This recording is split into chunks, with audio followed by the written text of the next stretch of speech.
2절에 보면 이스라엘 온 족속이 여호와를 사모하니라라고 말씀하지요. 언뜻 이 말씀만 가지고 보면은 이 백성들이 진짜 하나님의 살아계심을 믿고 하나님을 신뢰하고 하나님을 경배하고 찬양해서 그를 사모했다라는 말로 들리죠. 근데 성경에 보면은 전혀 반대의 말입니다. 자, 이걸 한번 역사적인 배경을 살펴보면 여러분이 이해가 좀 되실 것입니다. 자, 엘리 제사장 시대죠. 그때는 늘 이 블레셋으로부터 끊임없는 침략을 당합니다. 약탈을 당합니다. 포로로 끌려가기도 합니다. 자, 이제 수확철이 되게 되면 또 쳐들어와서는 모든 곡식을 또 수탈해가는, 그러니까 이제 어쩔 수 살 수 없는 이런 상황이 벌어진 거죠. 그러더니 엘리 제사장의 두 아들 홈리와 비느하스, 이 둘도 제사장이에요. 근데 성경이 뭐라고 말씀하냐면 이들은 하나님께 불량자다, 하나님 오실 때 불량자고, 또 심지어는 하나님이 그들을 죽이기로 작정하셨다라고 할 만큼 성전을 회방하고 예배를 멸시하는, 그리고 성전에 봉사하는 여인들을 능욕하는 이런 악한 행위를 많이 범하게 되죠. 그러니까 이들이 너무 다급하니까 하나님을 믿어서가 아니에요. 마치 부족처럼, 그러니까 하나님의 언약궤를 전쟁터 맨 앞에 이제 세웁니다. 그리고 이제 전쟁에 출정을 하지요. 근데 문제는 완전 대패를 합니다. 그리고 언약궤를 뺏겨 버립니다. 그 전쟁터에서 이 홈리와 비느하스가 이제 전사를 하고 말게 되지요. 자, 근데 문제는 이제 이 블레셋 군사들이 언약궤를 빼앗아서 이제 전리품으로 안기게 되죠. 그리고 너희들이 믿는 신이 뭐 이 정도밖에 안 되냐라고 조롱을 합니다. 그때 하나님이 그 블레셋 전 지역의 백성들에게 진노를 이제 행하게 되시죠. 그러니까 이제 왕과 그 방백들이 고민 중에 의논한 결과가, 우리가 하나님의 진노의 결과니 이 언약궤를 다시 이스라엘 보내자라고 말합니다. 근데 이 언약궤가 이제 오게 되는데 성전으로 돌아올 길이 없죠. 자, 그런데 어디 가냐면 1절에 한번 보시기 바랍니다. 기럇 여아리 사람들이 와서 여호와의 궤를 옮겨 산에 사는 아미나답의 집에 들여놓고 그랬어요. 아미나답의 집에. 그리고는 그 자녀들 가운데 엘리 아사리라는 사람을 이제 임명해 가지고 그 언약궤를 이제 돌보게 만듭니다. 근데 문제는 그것이 세월이 이제 흘러가기를 20년 세월이 흘러가는 거예요. 근데 문제는 뭐냐면 이 블레셋의 침략은 끊임없이 벌어지는 거예요. 끊임없는 살육을 당합니다. 또 자녀들이 전쟁터에 나가 죽음을 당합니다. 온 나라 전체가 폐허가 됩니다. 그러니까 이들이 뭐가 되냐면은 이제 3절에 2절에 그 말이죠. 이스라엘 온 족속이 여호와를 사모하니라. 이 말은 하나님을 믿어서 사모한 게 아니에요. 두려우니까. 사는 게 너무 힘드니까. 마치 이런 거 있죠. 사람들마다 보면은 이제 몸에 부적을 지니고 다니잖아요. 그럼 이겁니다. 아, 액땜했다. 재앙이 넘어가거나 좋은 일이 생길 거야 라는 기대심이 있죠. 그러니까 이제 하나님의 언약궤가 하나님의 언약을 붙잡은 그 믿음의 사모가 아니라 뭔가 모르게 우리에게 이런 문제가 많이 오는데 언약궤라도 있어야 되는 거 아니야?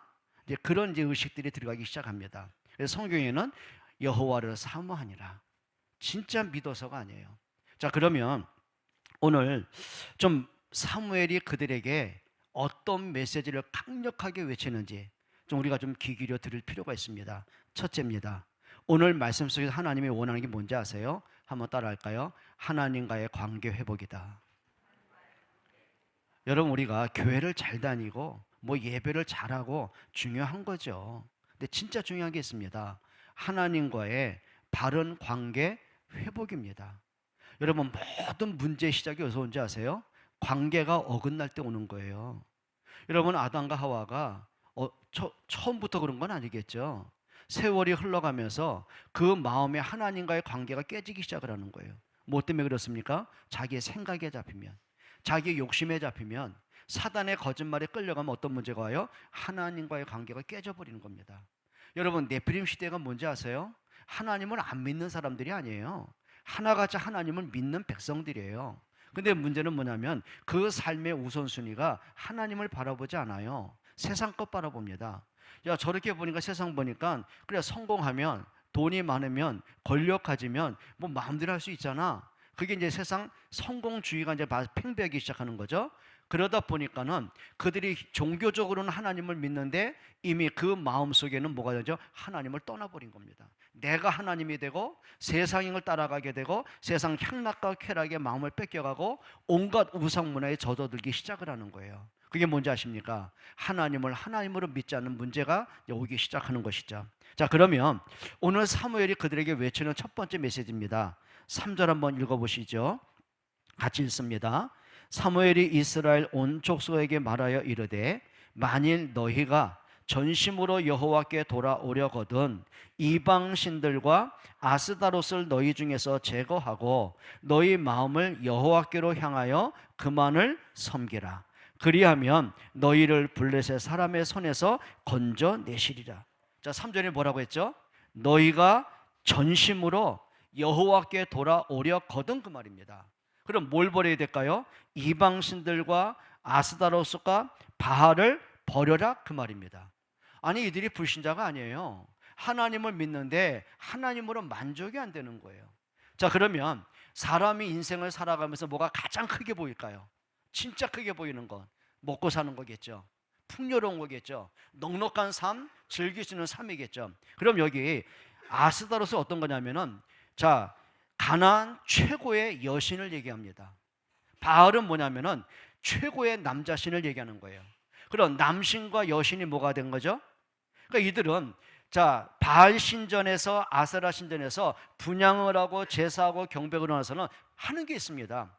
이제 향에 취해가지고 어떤 상태로 가냐면은 그들이요, 그 지하로 쪽방을 들어가게 되면 거기에 어린 아이 미동들이 있는 거예요.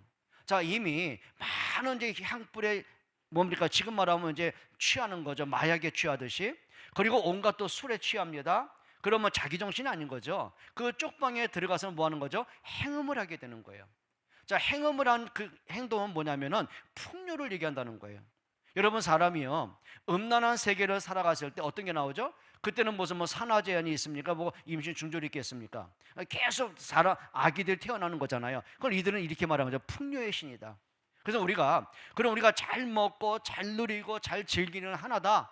그것 때문에 뭐가 된 거죠? 하나님을 바라보는 게 아니에요. 그들의 마음속에 풍요의 신, 남자의 신 바알과 그리고 풍요의 신 그 아세라와 여신을 찾아가는 거죠. 그 말은 뭘까요? 모든 관심은 하나님께 있지 않습니다. 다 내가 주인 되는 거예요. 내가 잘 살고 잘 누리고 풍요롭게 살고 내게 복 주는 신이라면 뭐든지 환영하는 거예요. 또 3절에 뭐라 하냐면요, 이방 신들과 그랬어요. 자, 분명히 하나님 말씀하셨어요. 너희가 가나안 땅을 정복했을 때는 모든 걸 버려라, 모든 걸 진멸해라. 근데 그렇지 않았어요. 이방의 풍토신들을 그대로 따라갑니다.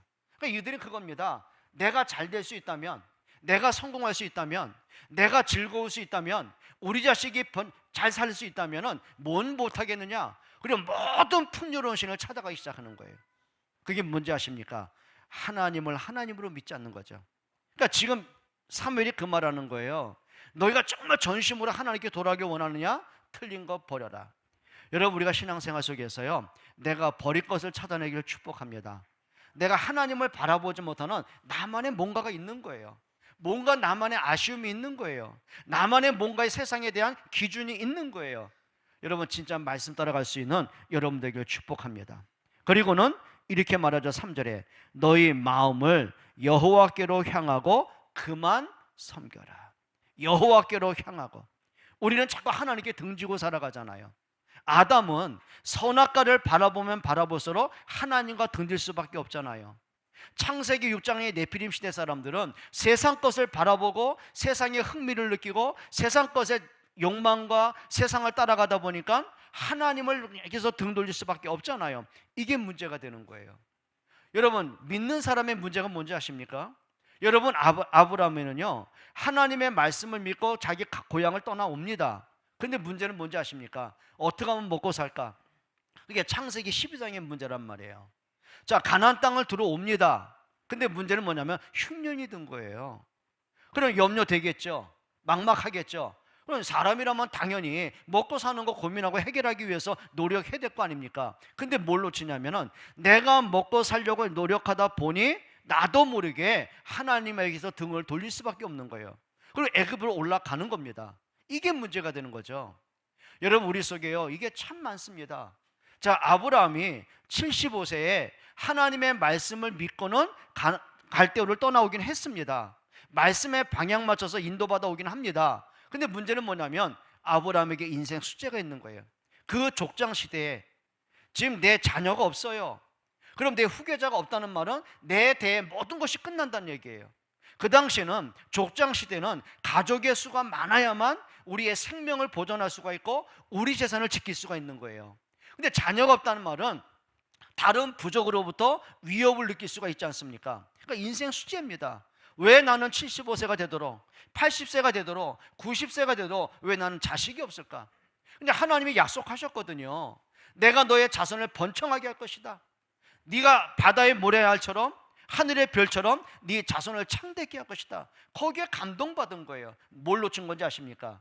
하나님은 아브라함의 후손을 통해서 그리스도의 구원 사역을 완성하겠다고 하는데 그건 놓쳐버리고 인생 숙제 해결하는 거죠. 나도 자식, 내 부족, 거기에 이제 마음 뺏기는 겁니다. 그러다가 자기는 몰랐어요. 내가 하나님께로 등을 돌리는 건 몰랐어요. 말씀 없이 산다는 건 몰랐어요. 왜요? 인생 숙제 해결하는 게 급급하는 거예요. 그러니 자기의 몸종 엘리에셀을 후계로 장려했다가 또 자기 하가를 통해 이스마엘 낳다가 온갖 인본주의 속에 허덕이게 되는 거죠. 여러분, 나도 모르게요, 그럴 때 굉장히 많습니다. 여러분, 진짜입니다. 전심으로 하나님께로 돌아서는 여러분들에게 축복합니다. 정말 그러셔야 돼요. 모두 인간관계 그렇지 않습니까? 내 마음에 들지 않으면, 내가 원하는 대로 일이 풀리지 않으면, 내가 손해본다 생각이 들면 이익 따라 어떻게 하죠? 인간관계도 등 돌릴 때가 굉장히 많은 거예요. 우린 그런 본질을 갖고 있는 것이죠. 언제든지 하십시다. 하나님을 향하기를 축복합니다. 오늘 사무엘이 그 말하는 거예요. 한번 다시 읽어봐요. 3절 한번 읽어보시죠. 사무엘이 이스라엘 온 족속에게 말하여 이르되 만일 너희가 전심으로 여호와께 돌아오려거든. 진짜 하나님이 맞냐? 하나님을 믿는 것이 맞냐? 하나님이 창조주심을 믿느냐? 하나님이 너의 생명의 주관자이심을 믿느냐? 네 인생의 시간표를 하나님이 인도하심을 믿느냐? 그러면 전심으로 여호와께 돌아와라. 여호와를 향해라. 여호와만 바라봐라. 여러분, 진짜 산 믿음 갖기를 축복합니다. 여러분, 하나님과 나와의 관계는요, 자꾸 내 생각과 내 감정과 내 고집과 내 계산 따라 움직여가면 안 되는 거예요. 여러분, 부모가 정말 자녀를 사랑하지 않습니까? 그럼 자기 감정 따라, 기분 따라, 계산 따라 움직입니까? 아니요, 사랑 따라 움직여 가는 거예요. 내가 진짜 하나님을 믿습니까? 그럼 말씀 따라 인도받기를 축복합니다. 지금 그게 뭔지 아세요? 하나님과 나와의 관계 회복을 얘기하는 겁니다. 여러분, 때로는 우리가 자꾸만 말씀 놓치고 하나님과 멀어지고, 나는 몰라요, 내가 하나님께 등을 돌리고 살아간다는 건 몰라요, 하나님이 안 보이고 말씀이 안 들려지고 자꾸 사람이 보이고 문제가 보이고 여론이 들려지고 감정 따라 또 끌려가고, 이게 참 많은 거예요. 늘 말씀드리듯이 그래요. 430년간 운명에 갇히고 노예로 살던 그들이 자기들의 노력으로, 자기들의 힘으로, 자기의 능력으로 출애굽했습니까? 아니요. 하나님이 약속한 대로 피 바른 그날에 하나님이 바로를 꺾으셨고 자기들 구원해 내신 거예요. 그럼 광야길 가면서 그래, 나를 구원하신 하나님을 바라보면 어떨까요? 하나님께 그 마음을 향하면 어떨까요? 다시는 언약 놓치지 않으면 어떨까요? 근데 이상합니다. 자꾸 하나님께 등 돌릴 일이 생겨요. 왜요? 내가 원하지 않는 문제가 생겼을 때, 고민거리 생길 때, 낙심거리 생길 때, 절망거리 생길 때, 염려하고 불안하고 조급하고 답답하면은요, 자기도 몰라요. 본능적으로 나는 하나님께 등 돌리겠다, 의도적으로 한 건 아니에요. 근데 자기도 모르게 어느 순간 보면 자꾸 하나님께 등 돌려요. 문제를 따라가요. 하는 말입니다. 애굽에 다시 돌아가자고요. 여러분, 하나님을 부적처럼 믿지 않기를 축복합니다. 그래요. 이렇게 하면 어떨까요? 그래, 하나님이 나를 오늘 내 생명 불러가신다면 가면 되지 뭐. 왜? 하나님이 정하신 것이라면.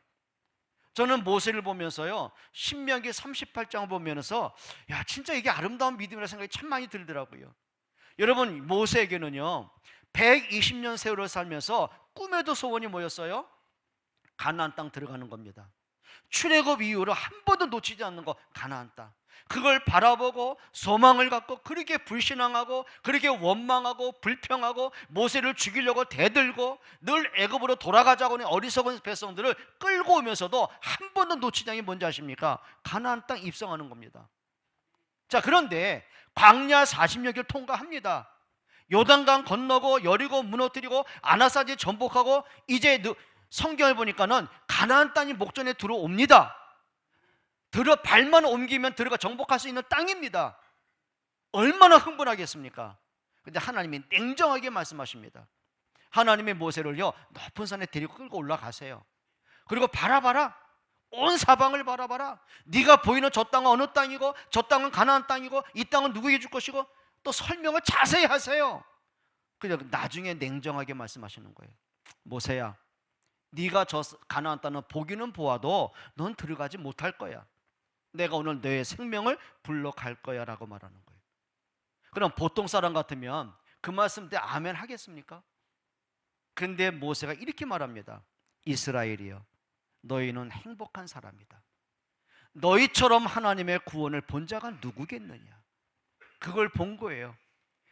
애굽에서 하나님이 우리를 은혜로 출애굽하게 하셨고, 광야를 하나님의 은혜로 통과하게 하셨고, 하나님이 말씀하시고 약속한 대로 가나안 땅을 정복하게 하셨고, 그 자체가 감사였어요. 그럼 내가 원하는 것, 내가 기대한 것, 그것이 나하고는 관계가 없을지라도, 근데 그 자체로 구원의 하나님을 높이고 하나님을 향하고 하나님을 바라보고 찬양을 하고 그 백성들에게 또 축복을 하고, 여러분 복음 때문에 행복한 여러분들에게 축복합니다. 지금 사무엘이 그 말을 하는 거예요. 너희가 그만을 향해라. 하나님만 좀 바라봐라. 그리고 이렇게 말한 거죠. 그럼 우리가 말씀을 들은 사람들의 반응이 나와야 되는 거죠. 그렇게 늘 하나님을 믿는다 하면서도요, 형식적이고 종교적이고 하나님을 사모한다 하지만 마치 부적처럼 하나님이 필요했을 뿐이고, 전쟁을 그치게 하시고 우리나라에 평화를 주시고 내가 더 이상 고통받지 않게 하실 그 하나님이 필요했을 뿐인데, 그들이 드디어 생각을 바꾸기 시작하는 거예요. 그게 오늘 3절의 내용들입니다. 4절 한번 읽어보시죠. 4절 같이 읽습니다. 이에 이스라엘 자손이 바알들과 아스다롯을 제거하고 여호와만 섬기니라. 이거 쉬운 거 아닙니다.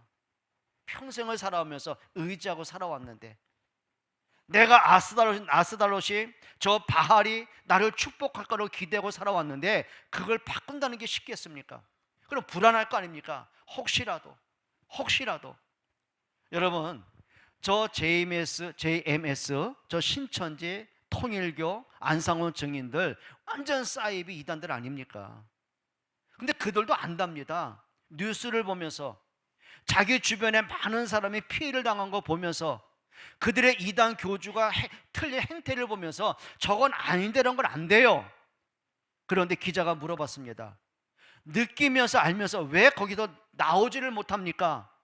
왜 탈퇴하지 않습니까? 물어보니까 그들의 두려움이 뭔지 아세요? 혹시라도 0.01%라도 저 안상홍이가 진짜 하나님이고 저 이만희가 진짜 성령이라면 내가 그 하나님을 대적하는 거 아닙니까? 나는 구원받지 못하는 거 아닙니까? 두렵대요. 또 하는 말입니다. JMS가 진짜 하나님이 맞다고 한다면 내 자식에게 저주가 올 거 아닙니까? 이게 두려운 거예요. 틀린 걸 알면서도 빠져나오지 못한다는 거예요. 뭔지 아십니까?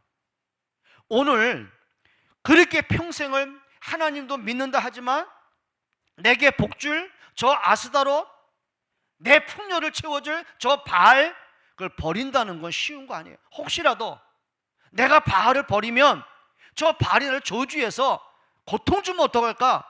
그런 두려움이 있을 거 아닙니까? 근데 그런 기대심, 틀린 것들, 잘못된 생각들을 버리기 시작하는 거예요. 여러분, 복음이 맞으면, 하나님의 말씀이 맞으면 결단할 수 있는 여러분들에게로 축복합니다. 정말 이 힘을 좀 얻어야 돼요. 근데 대다수의 많은 사람이 아멘 해요. 은혜 받아요. 근데 문제는 뭐냐면 뭔가를 나를 가둬버리려고 해요.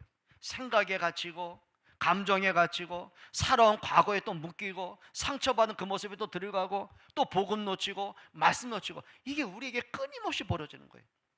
결단하십시오. 하나님이 정말 하나님이 맞다면, 그분이 창조주가 맞고 전능하신 하나님이 맞고 살아계신 하나님이 맞고 정말 예수님이 그리스도가 맞다면, 그 십자가에서 내 인생의 문제를 끝낸 게 맞다면, 그분이 죽음으로 끝난 게 아니라 그리스도란 증거로 부활하심이 맞다면, 그게 정말 믿어진다면 복음 앞에 서기를 축복합니다. 오늘 4절 그 말입니다. 이에, 그 말은 뭐죠? 말씀을 듣고 결단한 이에 그 말이에요. 이에 이스라엘 자손이 바알들과 아스다롯을 제거하고 틀린 거 버리고 하나님 앞에 순수함으로 하나님 바라보고, 결론이 그거예요. 여호와만 섬기니라. 여호와도 섬겼다가 아니에요. 여호와도 섬겼단 말은 뭐예요? 그동안 하나님도 믿고 내게 풍요를 채워줄 바알도 믿고 내 인생에 뭔가 낙을 줄 아스다도 믿고, 그거 말고 여호와만 섬기니라. 여러분, 믿음의 결단하기를 축복합니다. 행동할 수 있어야 돼요. 행동할 수 있어야 돼요. 진짜 결단하셔야 돼요. 히브리서 10장 22절 이렇게 말씀합니다. 우리가 마음의 뿌림을 받아 악한 양심으로부터 벗어나고 몸은 맑은 물로 씻음을 받았으니, 한번 따라 합시다. 참 마음과 온전한 믿음으로 하나님께 나아가자. 참 마음과 온전한 믿음. 여기에 참 마음은 뭐죠? 계산된 마음, 뭔가 내 틀린 마음, 뭔가 잘못된 마음, 그거 말고 섞인 마음, 흐트러진 마음, 분산된 마음, 그거 말고 참 마음, 참 마음. 내가 진짜 하나님을 바라보는, 마치 다니엘이 섞인 마음, 계산된 마음은 아니에요. 내가 사자굴 속에 들어가는 문제 때문에 하나님을 부정할 이유가 없었어요. 마음의 뜻을 정했어요. 하나님만 경배했어요. 언약 붙잡았어요. 여러분, 진짜입니다. 진짜 하나님을 믿을 때는요, 참 마음과 온전한 믿음으로 하나님께 나아가기를 축복합니다. 정말 그러셔야 되거든요. 크게 두 번째입니다. 오늘 참된 회복이 뭔지 아십니까? 따라할까요? 언약 회복하자. 언약 회복하셔야 돼요. 언약은 다른 거 아니에요. 하나님의 말씀으로 하신 약속을 얘기하는 거예요. 그래서 오늘 우리가 성경을 구약, 신약 그러지 않습니까? 왜 구약이라고 하죠? 하나님의 옛 약속을 얘기하는 거예요. 신약은 뭐죠? 하나님의 새로운 약속을 얘기하는 거예요. 그럼 구약이 어떤 약속을 했습니까? 내가 그리스도 보낼게. 그래서 구약 성경 전체 핵이 뭔지 아십니까? 그리스도가 오신다라는 게 약속이에요. 신약은 뭐예요? 약속한 대로 그분이 그리스도로 오셨다라는 거예요. 그럼 성경 전체의 내용은 뭐죠? 예수님이 그리스도입니다.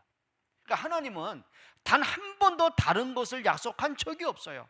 그리스도 외에, 그리스도 말고 그리스도만 강조하신 거예요. 그게 하나님의 약속이에요. 여러분, 성경 뭐라고 하는지 아십니까? 하나님에겐 비밀이 있다. 요한복음 6장 39절 40절에 보니까 하나님께 비밀이 있어요. 비밀이 뭐죠?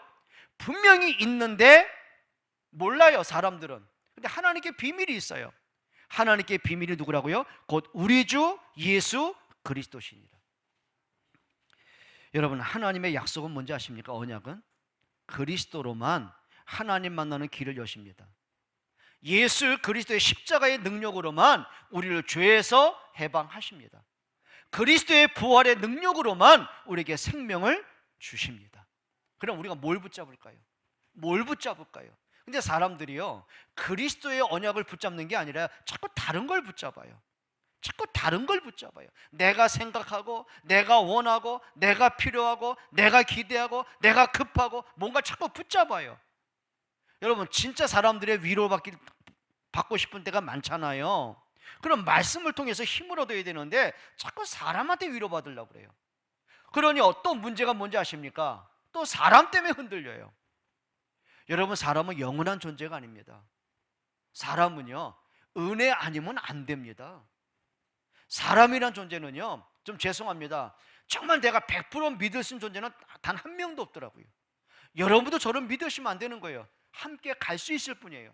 함께 같이 가고 같이 힘을 합치고 같이 연합하고 함께 격려하고 함께 일으키고 함께 가는 존재가 되는 거예요. 여러분 기억하셔야 되는 거예요.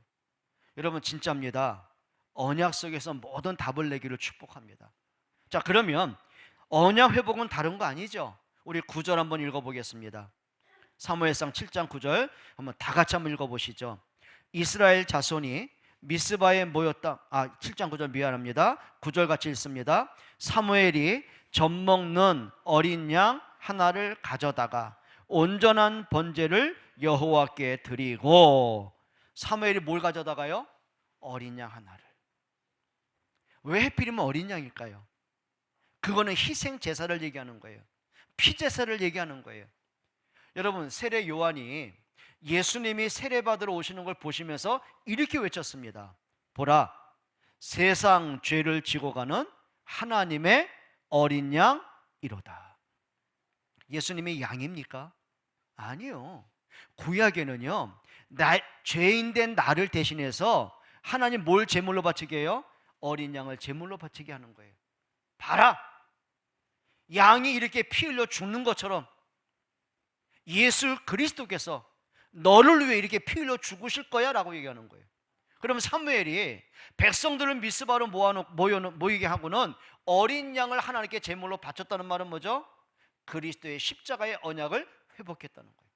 근데 오늘 성경에 보니까 그냥 번제가 아니에요. 종교적인 번제, 늘 해왔던 습관적인 번제, 형식적인 번제가 아니고요. 어떤 번제라고요? 따라합시다. 온전한 번제. 온전한 번제가 뭡니까? 하나님이 명령하신 그 번제, 믿음의 제사로 하는 그 번제, 그 얘기하는 거예요. 온전한 번제. 그 말은 뭐예요? 하나님이 받으시기에 기뻐하시는 번제, 하나님이 보실 때 인정하는 번제. 그 말은 뭡니까? 하나님이 약속하신, 하나님이 강조하신 그리스도의 십자가의 언약을 붙잡은 피의 제사 드린 온전한 번제, 그 말인 거예요. 여러분, 우리가 놓쳐서는 안 됩니다. 그리스도의 십자가의 능력 놓치지 않기를 축복합니다. 정말 이 언약 붙잡으셔야 되는 거죠. 그래서 온전한 번제, 다른 거 안 돼요. 진짜 온전한 번제 회복하기를 축복합니다. 그리고는 1절 한번 보시죠. 기란 여아림 사람들이 와서 여호와의 궤를 옮겨 그랬습니다. 그리고 산에 사는 아비나답의 집에 들여놓고 그의 아들 엘리야사를 거룩하게 구별하여 여호와의 궤를 지키게 하였더니. 여기 여호와의 궤, 여러분 사람이 볼 때는 그냥 궤짝입니다. 블레셋 사람들이 이스라엘과 전쟁에서 승리하고는요, 전리품으로 여호와의 궤를 끌고 가는 거죠. 이렇게 말한 거죠. 이 궤짝, 너희가 믿는 하나님이 뭔 능력이 있냐, 아니 우리들에게도 패배한 이 하나님의 언약 못하라 믿냐, 그 말이거든요. 그리고 이 블레셋 군사들이요, 그 언약궤를 어디다 놓은지 아십니까?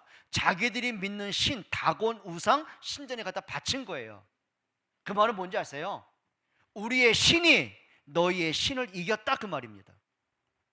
근데 이 제사장들이요, 다곤 신전에 분향하러 들어가 보니 말 못하는 나무로 깎고 돌로 깎은 그 우상 덩어리가 뭐 하겠습니까? 근데 이게요, 언약궤 앞에 몸을 숙이고 있는 거예요. 그러니까 이 제사장들이 그걸 또 이렇게 세웁니다. 그 다음날 또 분향하러 갔더니 목이 부러지고 팔다리가 부러져가지고는요, 널브러져 있는 거예요. 그때부터 하나님의 진노가 블레셋 전역에 온역으로 퍼지게 만드는 거예요.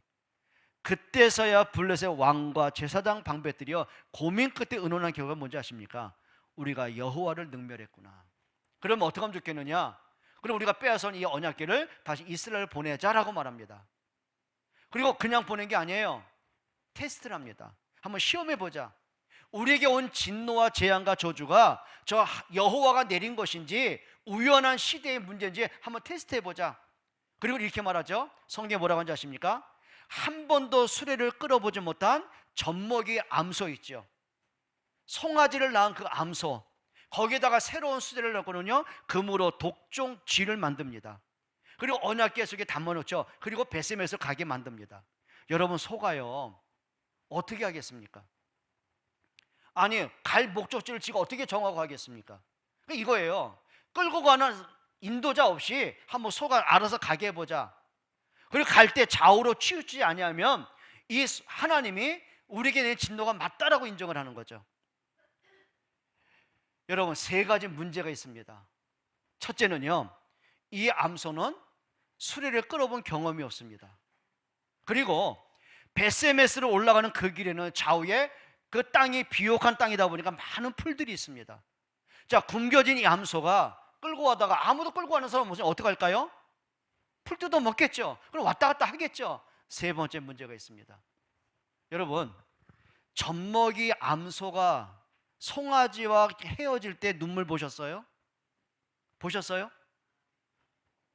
유튜브에 보니까는요, 젖먹이가 자기 암소하고 떨어지는 걸 보면서요, 야, 진짜 눈물 흘리는 거 저 봤어요.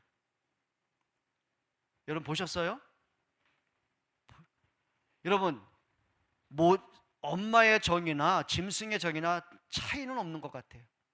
그러면 이 젖먹이 암소가요, 젖이 부풀어 오르니 뒤에선 송아지가 배고프다고 울부짖으니 과연 가다가 돌아설까요? 계속 갈까요?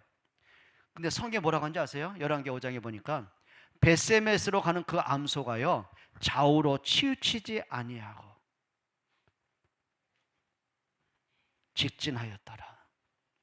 그때서야 블레셋 왕과 방백들이요, 우리에게 내린 재앙이 여호와께서 내린 재앙이구나라고 회개를 합니다. 여러분, 한 번쯤 한번 생각해 보십시다. 언약궤. 그래서 이 언약궤가 드디어 오늘 성경에 보니까 오벳 에돔의 집에까지 온 것입니다. 여러분, 언약 회복하는 여러분 되기를 축복합니다. 다윗이 왕이 되고 제일 처음으로 한 게 뭔지 아십니까? 성전 건축에 대한 소원을 가지고요, 언약궤를 이 오벳 에돔의 집에서 이제 가지고 오는 거예요. 그때 언약궤를 메고 오면서 어떻게 한지 아십니까? 얼마나 기뻤던지요.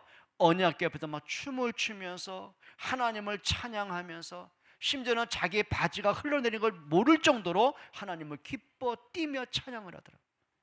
그럼 그 상자를 들고 오는 겁니까? 그들은 가슴에 담긴 게 있는 거예요. 하나님이 언약궤를 통해서 내게 주시는 메시지가 뭡니까? 언약궤는 그리스도를 상징하는 거예요. 여러분의 수도 없이 말씀드렸습니다. 언약궤 속에 세 가지가 들었다고 했잖아요. 뭐가 들었어요? 광야에서 하나님이 내리신 만나 있죠? 그 만나를 담은 항아리가 들어있습니다. 그 만나는 뭘 얘기한다고요? 우리의 생명이신 그리스도를 얘기하는 거예요. 또 아론의 쌍난 지팡이 뭘 얘기한다고요? 아론의 지팡이는 죽은 나무에 불과한 거 아닙니까? 근데 그 죽은 나무에 하나님이 살구꽃을 피게 하셨고요, 살구 열매를 맺게 하신 거예요. 뭘 얘기할까요? 그리스도가 십자가의 죽음으로 끝난 게 아니다. 그분이 사망을 이기시고 3일 만에 부활하셨음을 승리하신 그리스도를 얘기하는 거예요. 그리고 십계명은 뭘 얘기하는 거죠? 말씀이신, 진리이신 그리스도를 얘기하는 거예요. 그러면 언약궤 중심으로 모였단 말은 뭔지 아십니까? 하나님이 말씀하신 그리스도의 언약을 붙잡았다라고 하는 거예요. 언약 붙잡기를 축복합니다. 내 삶의 전체에서요, 언약 따라 가시기 바랍니다. 그 언약의 주인공이 누구라고요? 그리스도입니다. 여러분, 진짜 그리스도 바라보는 여러분 되길 축복해요. 그래서 우리가 언약을 회복한다는 거 다른 거 아니에요. 내가 필요하니까, 내가 기독교인이니까, 주일이니까 예배로 끝나는 게 아니에요. 그리스도가 나의 삶의 주인 되시는 거예요. 그리스도가 내 인생의 주관자가 되시는 거예요. 그리스도 인정하는 여러분 되길 축복합니다. 그 1절에 보니까 그 언약궤를 섬기기 위해서요, 사람을 구별합니다. 그게 누구라고요? 아비나답의 아들 엘리야사를 거룩하게 구별하여 언약궤를 지키게 만들었어요. 여러분, 이렇게 하셔야 됩니다. 언약궤를 지켰다 그 말은 뭘까요? 그냥 늘 관리했다 그 말이 아니에요. 나를 통해서 그리스도가 증거되는 삶을 살게 했다 그 말이거든요. 여러분 삶에서 그리스도가 드러나는, 그리스도를 정말 섬길 만큼, 그리스도가 여러분 삶의 주인 될 만큼 응답받기를 축복합니다. 그리고 중요한 게 있습니다. 17절 한번 읽어보실까요? 복음을 깨달으면 깨달을수록, 언약을 믿으면 믿을수록 우리에게 한 가지가 남습니다. 17절입니다. 라마로 돌아왔으니 이는 거기에 자기 집이 있음이니라. 거기서도 이스라엘을 다스렸으며 또 거기에 여호와를 위하여 뭘 쌓았더라? 제단을 쌓았더라. 예배자의 삶을 살았다는 거죠. 여러분, 예배에 응답받는 여러분 되기를 축복해요. 참 이상하죠. 우리가 하나님을 알면 알수록, 하나님의 은혜를 누리면 누릴수록, 복음을 깨닫고 믿어지면 믿어질수록요, 예배는 되어지게 돼 있는 거예요. 근데 반대로 우리가 언약 놓치고 말씀 놓치고 믿음이 무너지잖아요. 제일 먼저 안 되는 게 뭔지 아십니까? 예배가 안 되어지더라고요. 여러분, 예배를 소홀하게 하지 않기를 축복해요. 예배가 회복되길 바랍니다. 정말 그러셔야 돼요. 그래서 이제는요, 좀 예배가 살아있는 응답받으면 좋겠어요. 여러분, 우리가 좀 수요 예배도 그렇고 금요 기도도 그렇고요, 저는 일부러 찬양하는 시간이 기다려지더라고요. 우리 청년팀이 찬양팀을 이뤄가지고 얼마나 아름다운지 모르겠어요. 너무 감사하고 저는 은혜가 너무너무 되더라고요. 여러분, 일찍 한번 오셔요. 같이 찬양하고 같이 기도하고 같이 예배하는 여러분들을 축복합니다. 그렇게 되길 축복합니다. 마지막 세 번째입니다. 여러분, 오늘부터 여러분들에게 기도 회복하는 은혜가 있기를 바랍니다. 오늘 5절 한번 읽어보실까요? 사무엘상 7장 5절입니다. 사무엘이 이르되 온 이스라엘은 미스바로 모이라. 내가 너희를 위하여 여호와께 뭐하리라? 기도하리라. 여러분, 잃어버린 기도 회복하면 좋을 것 같아요. 그냥 힘드니까 기도해야지. 내가 원하는 게 있으니까 기도해야지. 내가 병 낫기를 원해서 기도하고 자식이 잘 되기 위해서 기도하고, 이게 뭐 하십시오만 나쁜 건 아니죠. 해야 되는 거죠. 근데 진짜 중요한 게 있습니다. 여러분, 왜 기도를 해야 됩니까? 또 하나님은 왜 우리에게 기도를 자꾸 명령하셨습니까? 여러분, 성경 전체를 보게 되면 구원 다음으로 계속 강조하고 말씀하고 또 강조하고 또 말씀한 게 뭔지 아세요? 기도의 축복입니다. 여러분, 하나님 우리에게 늘 말씀하셨어요. 자, 성부 하나님 우리에게 뭘 명령하시죠? 너는 내게 부르짖으라. 내가 너에게 응답하겠고 네가 알지 못하는 크고 비밀한 걸 너에게 보일 것이다. 끊임없이 기도를 명령하셨어요. 예수 그리스도께서도 우리에게 늘 명령하셔. 구하라, 찾으라, 두드리라. 또 너희는 내 이름으로 기도하라. 내가 무엇이 시행하겠다. 또 성령께서도요, 우리에게 기도를 자꾸 명령하셨어요. 여러분, 기억하시기 바랍니다. 기도가 행복한 시간 되기를 축복합니다.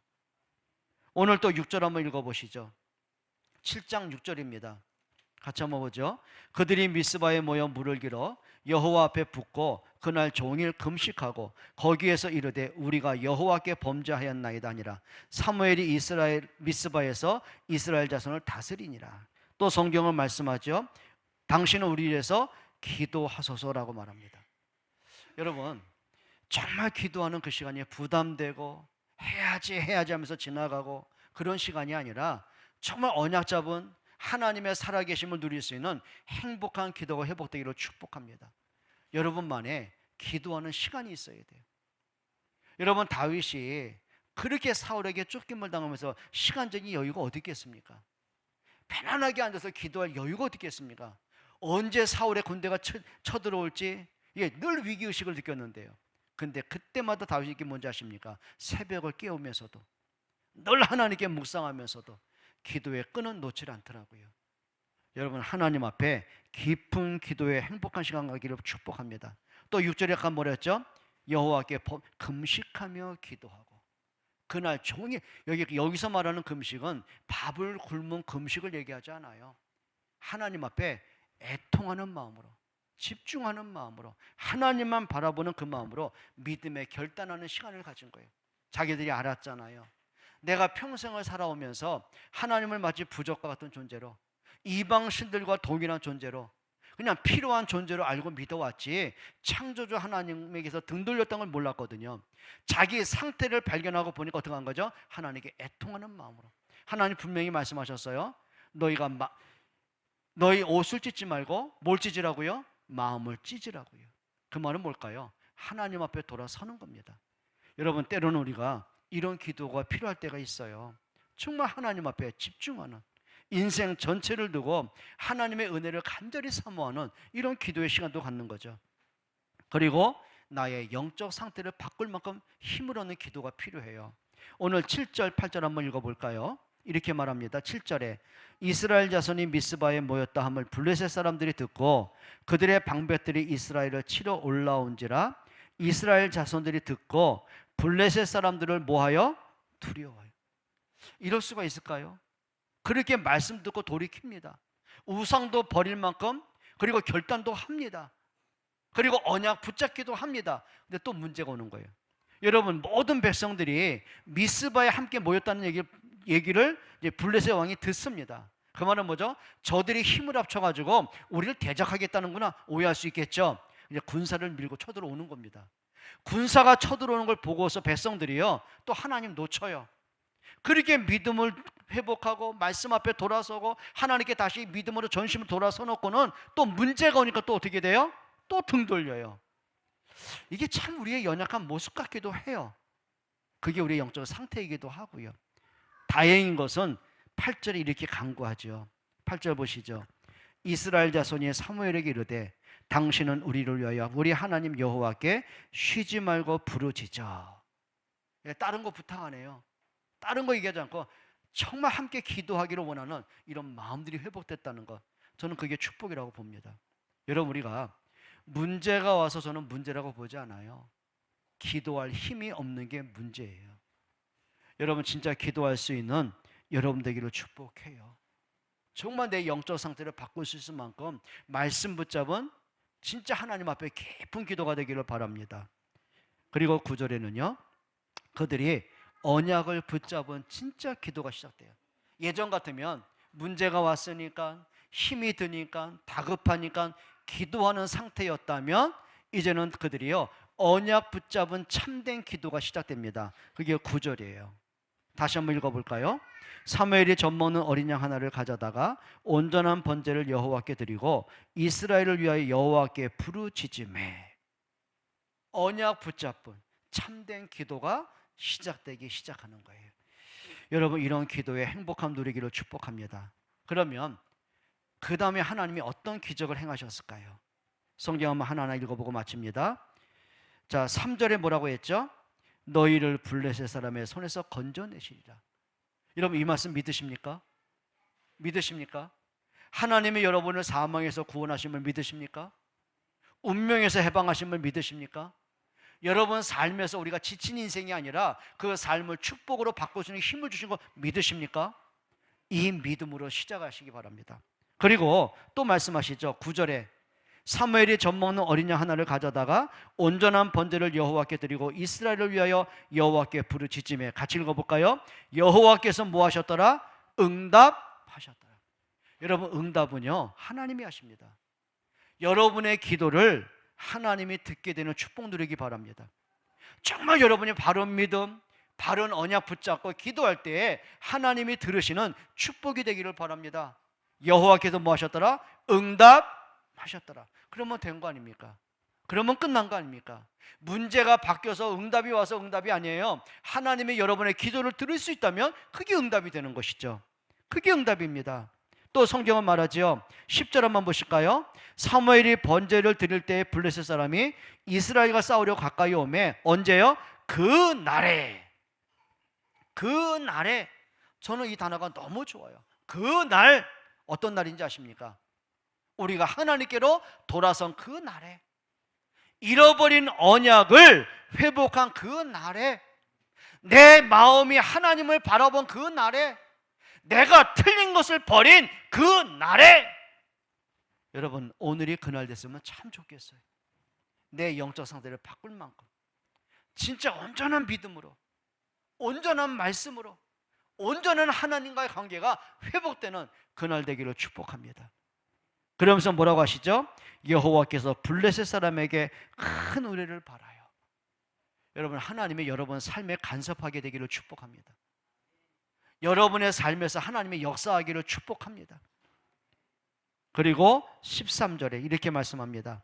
이에 블레셋 사람들이 굴복하여, 뭔 말이죠? 여러분을 속이고 여러분을 끊임없이 불신하게 만드는 그 흑암이 꺾이는 그날의 그 말이에요. 승리하신 그날이죠. 다시는 이스라엘 지역 안에 들어오지 못하였으며 여호와의 손이 사무엘이 사는 날 동안에 블레셋 사람을 막으시며, 창조주 하나님의 능력의 손이 여러분을 붙드시고 여러분을 끌고 가시고 여러분을 세워가시고 여러분에게 힘주시는 이런 응답이 있기를 축복합니다. 그리고 14절에 이렇게 말합니다. 블레셋 사람들이 이스라엘에게서 빼앗았던 성읍이 에그론부터 가드까지 이스라엘에게 뭐가 되니? 회복되니. 따라합시다. 회복의 축복 하셔야 돼요. 우리가 빼앗긴 건 많아요. 그렇죠? 우리의 마음의 평화도 빼앗겼어요. 감사도 빼앗기고 살아가요. 믿음도 빼앗길 때가 있어요. 가정의 웃음도, 가정의 사랑도, 가족 간의 화목도 빼앗기고 살 때가 너무 많아요. 그게 지친 인생입니다. 그 결과로 사람들이 살아갈 이유가 없는 거예요. 여러분, 대다수의 많은 사람이 집에 들어가는 것이 기다려지고, 빨리 가서 가족들 만나고 가족들과 좀 대화하고 가족들과 좀 웃고, 이런 행복을 꿈꾸고 가정에 들어간 사람이 몇 명이나 될 것 같아요? 몇 명 될 것 같아요? 그냥 집에 들어가는 것이 마치 그냥 뭔가 도살장에 끌려가는 것처럼 그런 사람은 굉장히 많더라고요. 가족들 만나는 게 부담되고, 자식이 오늘 아빠가 퇴근할 시간이야. 아빠가 막 기다려지고, 또 아버지는 막 일 끝나고 집에 가서 아이들하고 만나고 대화하고, 얼굴 보는 것이 기대가 되고, 몇 명이나 될 것 같습니까? 과연 이렇게 행복한 가정이 얼마나 될 것 같습니까? 왠지 아십니까? 행복을 빼앗기고 살아가요. 웃음을 빼앗기고 살아가요. 감사를 빼앗기고 살아가요. 심지어는 예배도 빼앗기고 살아가요. 회복하는 은혜가 있기를 축복합니다. 그런데 이 회복은 다른 거 아니더라고요. 하나님과의 관계 회복에서 진짜 언약을 회복했을 때, 참된 응답을 회복하고 나니 그 속에 뭐가 있어요? 회복이 되어지는 은혜가 오는 거예요. 이 회복은 내가 만드는 거 아니더라고요. 하나님의 선물이더라고요. 여러분, 믿음도 회복하기를 축복합니다. 예배도 회복하기를 축복합니다. 모든 거 회복하기를 바랍니다. 잃었던 웃음도 회복하세요. 마음의 평화도 회복하세요. 왜 우리가 우울하게 살아야 됩니까? 왜 우리가 마음의 불안과 두려움과 인생 허물어 살아갑니까? 잃어버려서 그래요. 과거의 상처 때문에 또 잃어버리고, 사단의 거짓말에 또 잃어버리고, 불신앙으로 잃어버리고. 회복하기를 축복합니다. 오늘 그 말입니다. 회복되니 그랬어요. 그러면서 뭐가 되죠? 14절에 평화가 있었더라. 그러면서 13절에 결론으로 말하죠. 13절 한번 읽어봅니다.